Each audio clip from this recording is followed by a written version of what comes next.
उत्तर प्रदेश के जनपद बदायूं से खबर है। बदायूं में समाजवादी पार्टी के राष्ट्रीय नवनियुक्त राष्ट्रीय प्रवक्ता बनने के बाद पहली प्रेस कॉन्फ्रेंस आयोजित की है।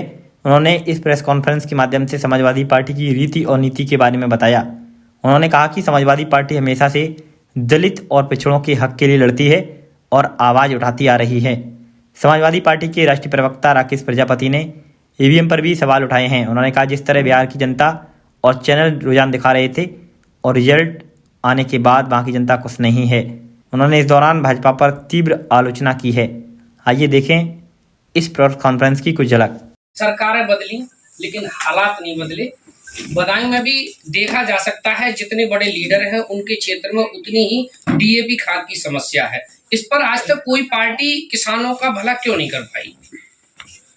पत्रकार साथी भाई, आपको धन्यवाद देना चाहता हूँ। आपने बड़ा अच्छा प्रश्न पूछा, लोगों की जड़ से जुड़ा हुआ।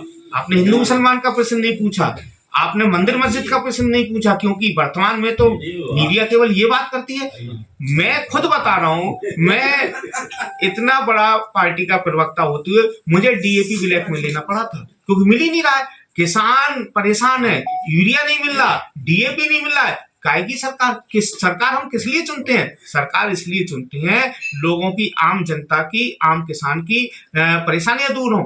आखिर ये बताइए, इन्होंने कहा था किसान की आय दोगुनी होगी। देखिए उसका चावल का रेट, धान का रेट क्या है, पता चल रहा है कि धान का रेट 200 रुपये और गिर गया। मक्का का रेट देखिए, जो मक्का कितने रुपए 1800-1900 बिकती थी, अब 1500 बिक रही है। किसान पूरी तरीके से तबाह हो चुका है और किसान आत्महत्या कर रहा है। विपक्ष ईवीएम का रोना रोता है हर बार, लेकिन जब किसानों की समस्या आती है, पहले जब सरकारें होती थी तो विपक्ष किसानों के लिए आंदोलन करता था। आज विपक्ष कहाँ है? समस्या तो किसानों की जस की तस है, तो विपक्ष फिर किसानों के इतना आंदोलन क्यों नहीं करता? देखिए, किसानों के लिए हमेशा नेताजी और चौधरी चरण सिंह, उत्तर प्रदेश से आने वाले दो नेता ऐसे रहे जिन्होंने हमेशा किसानों के हित की सोची। अगर मंडी चुंगी खत्म करने का काम किया तो नेताजी ने किया। ट्यूबवेल का बिल माफ करने का काम किया तो समाजवादियों ने किया। किसानों का ऋण माफ करने का काम किया तो समाजवादियों ने किया। समाजवादी हमेशा किसानों के हित की बात करती है। हाँ, ये बात ठीक है कि थोड़ा सा विपक्ष जो है जमीन पर नहीं उतर पा रहा है, और माननीय राष्ट्रीय अध्यक्ष जी निश्चित ही अब बहुत जल्दी जमीन पर उतर करके विरोध करेंगे। सर, एक सवाल और रहेगा आपसे, जैसे कि आधार कार्ड आपका पासबुक से भी लगा हुआ है, बैंक से लगा हुआ है, आपका राशन कार्ड से भी लगा हुआ है, आपका सिम कार्ड से भी लगा हुआ है। जब सर ऐसे आज दिन खबरें आ रही हैं कि वोट से क्यों नहीं कनेक्ट है ये, तो एक एक व्यक्ति दो वोट हो जाते हैं, तो इस पर क्या कहना चाहिए? नहीं भाई, देखिए, सरकार एसआईआर करा रही है। एसआईआर की जगह जो आपने कहा क्वेश्चन किया, ये सबसे अच्छा रहेगा ना।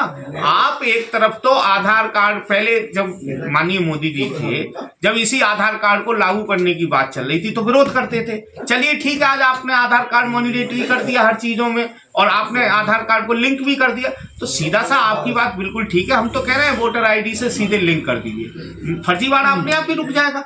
और आधार कार्ड एक ऐसी चीज है जो हर व्यक्ति की बनी हुई है, वो पीडीए की भी बनी हुई है। हमारी मांग जायज है, लेकिन ये ऐसे एविडेंस मांग रहे हैं जो बहुत से लोगों के पास नहीं है। आप बताइए, मैं अपने फादर की बात करूं, मेरे फादर तो पढ़े लिखे हैं, इसलिए उनका हाई स्कूल किया हुआ है, लेकिन अगर किसी गांव के व्यक्ति से जाकर के उससे जन्म प्रमाण पत्र मांगे, क्या पहले जन्म प्रमाण पत्र बनते थे? आज से 50 साल पहले कोई नहीं बनवाता था। ये तो जन्म प्रमाण पत्र, बर्थ सर्टिफिकेट अब से बनना शुरू हुआ है।